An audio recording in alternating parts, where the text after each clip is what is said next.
We're going to go over how to set up an Aviom personal mixing system using the A360 personal mixer. This video will cover only a basic 16-channel system, but remember the A360 can do a whole lot more with its 36-channel mix engine and customizable channel selection from up to 64 channels in the system. Now the first thing you want to do is make an input list of all the channels you want to be able to control at your A360s. Most systems use a combination of individual channels for lead vocals, guitars, stereo keys, and submix channels for things like the drums and background singers. Once you have your input list together, you need to get your audio signals into your Aviom system. Let's start with an analog console. Now for individual channels, you'll use either channel insert points or direct outs.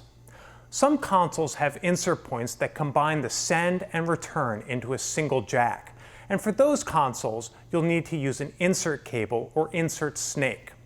Simply connect the TRS end to the console's insert jack and the send to the input on the AN16i V2 input module, and then the return to the through jack on the input module. For direct outs, simply connect a TRS to TRS cable from the console's direct out jack to the AN16i V2's channel input jack.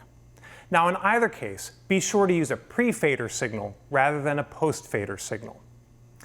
For submix channels, simply connect the console's output jacks to the corresponding input jacks on the AN16i V2. Remember, you can also connect line-level instruments such as keyboards directly to the input module, and then use the input module's through jack to get a copy of that signal from the input module to the console's input.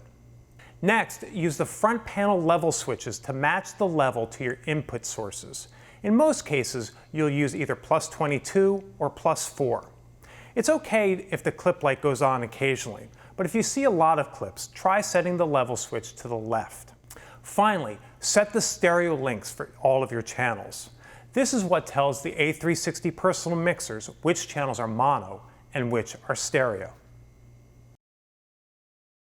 If you have a digital console, use an ANET output card rather than the AN16i V2 input module to get signals from your console into your Aviom system. We have a Y1 ANET card for Yamaha consoles here, so first I'll set the dip switches on the card. Switches 1 to 8 set the stereo links, so I'll refer to my input list and set the stereo link switch down for any stereo pairs. Next I'll set the mode for the card by setting switch 9 up and switch 10 down.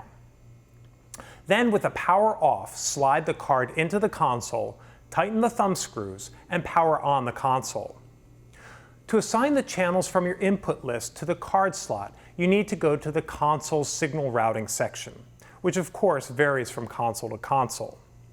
As with an analog console, make sure your insert points are pre-fader rather than post-fader, so that any changes your engineer makes at the console don't affect the signal level going to the personal mixers. Now that you have your audio sources into your Aviom system, you can go ahead and connect your Cat5 cables. Using unshielded Cat5e or better, connect the cable to the ANET out on the console card or input module. If you're using the AN16i V2, make sure the slot range is set to 1 to 16. Connect the other end of that cable to the ANET in on the ANET distributor, in this case the A16D Pro. To connect your personal mixers, simply connect Cat5 cables to the numbered output jacks on the ANET distributor to the ANET input jacks on the A360s. Make sure your A360s are set to Pro 16 mode.